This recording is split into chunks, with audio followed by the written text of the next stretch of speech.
നോക്കൂ, ഇന്ത്യൻ സമ്പദ് വ്യവസ്ഥയുടെ നടുകൊടിഞ്ഞ് താളവും ലയവും എല്ലാം നഷ്ടപ്പെട്ട് കിടക്കുമ്പോ വിദേശത്ത് പോയി പ്രധാനമന്ത്രി മെലഡി കഴിച്ച് കളിക്കുകയാണ്. ഏത് ഇന്ത്യൻ ജനതയോടാകെ നിങ്ങൾ വിദേശയാത്രകൾ ഒഴിവാക്കണമെന്ന് പറഞ്ഞ അതേ പ്രധാനമന്ത്രി വിദേശ രാജ്യത്ത് പോയി മെലഡി കഴിച്ച് ആനന്ദിക്കുകയാണ്. ഇന്ത്യൻ ജനതയോട് വർക്ക് ഫ്രം ഹോം ചെയ്യൂ, നിങ്ങൾ ഓഫീസിലേക്ക് പോകണ്ട എന്ന് പറഞ്ഞ പ്രധാനമന്ത്രി എവിടെയാണുള്ളത് എന്ന് പ്രധാനപ്പെട്ട ചോദ്യമാണ്. പേരിന് മാത്രം എന്ത് വെട്ടിക്കുറയ്ക്കുന്നു? അദ്ദേഹത്തിന്റെ സുരക്ഷ സംഘത്തെ വെട്ടിക്കുറയ്ക്കാണ് പേരിന് മാത്രം.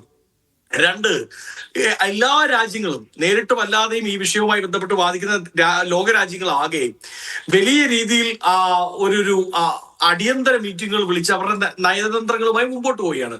പക്ഷെ ഇന്ത്യയിൽ എന്താണ് ഉണ്ടാകുന്നത്? ഇന്ത്യയിൽ ഈ മാസം ഏതാണ്ട് 16-ാം തീയതി മാത്രമാണ് കേന്ദ്ര മന്ത്രിസഭാ യോഗം ചേർന്നത്. 3 മാസമായി നമ്മൾ നേരിടുന്ന ഒരു പ്രതിസന്ധിയെ ചർച്ച ചെയ്യാൻ 3 മാസങ്ങൾ കഴിഞ്ഞാണ് കേന്ദ്ര മന്ത്രിസഭാ യോഗം ചേരുന്നത്. അതുമായി ബന്ധപ്പെട്ട് എന്ത് നടപടികൾ സ്വീകരിച്ചിട്ടുണ്ട് എന്ന് ചോദിക്കുമ്പോൾ അതിന് ഉത്തരം പറയാൻ പ്രധാനമന്ത്രിക്കോ കൂട്ടർക്കോ സാധിക്കുന്നില്ല എന്നത് പ്രധാനപ്പെട്ട വിഷയമാണ്. അപ്പോൾ ഇന്ത്യൻ ജനത അവരനുഭവിച്ചോട്ടെ എന്നുള്ള തീരുമാനമാണ്. ഇപ്പോ ഈ ഗ്യാസിന്റെ അല്ലെങ്കിൽ പെട്രോളിന്റെ ലഭ്യത കുറവില്ലല്ലോ എന്ന് പറഞ്ഞാൽ എന്താണത്? കാരണം നമുക്കൊരു റിസർവ് ഉണ്ട്. 71 ദിവസം 72 ദിവസത്തേക്കാണ് ഈ സ്ട്രാറ്റജിക് ഓയിൽ റിസർവ് നമുക്കുള്ളത്. അതും 2004-ലും 2014 വരെയുള്ള കാലഘട്ടങ്ങൾക്കിടയിൽ പ്രിയപ്പെട്ട മൻമോഹൻ സിംഗ് സർക്കാർ മുമ്പോട്ട് വെച്ച ഐഡിയയും അങ്ങനെ രൂപപ്പെട്ടതുമാണ്. വിശാഖപട്ടണത്തുണ്ട്, കർണാടകയിലുണ്ട്, മറ്റ് സംസ്ഥാനങ്ങളിൽ, അങ്ങനെ 4 സംസ്ഥാനങ്ങളിലുണ്ട്. അതും 71 ദിവസത്തേക്കാണ് നമുക്ക് ആ റിസർവ് ഉള്ളത്. എന്താണ് നമ്മുടെ അവസ്ഥ?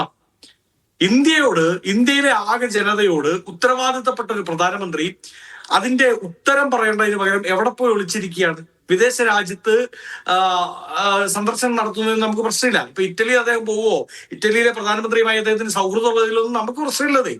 പക്ഷെ അവിടെ പോയി മെലഡി ഒഴിട്ട് ഈ സോഷ്യൽ മീഡിയ PR കുട്ടികൾക്ക് വേണ്ടി ആനന്ദം കണ്ടെത്തുന്ന പ്രധാനമന്ത്രി, അദ്ദേഹത്തിന്റെ സംസ്ഥാനം ഗുജറാത്തിൽ വലിയ രീതിയിൽ ക്യൂകൾ ഈ ഗ്യാസ് സ്റ്റേഷനുകളുടെ മുമ്പിൽ, പെട്രോൾ ബങ്ക്സിന്റെ മുമ്പിൽ നീണ്ടു നിൽക്കുന്നത് മോദി മീഡിയ തന്നെ റിപ്പോർട്ട് ചെയ്യുന്നത് കാണുന്നില്ലേ?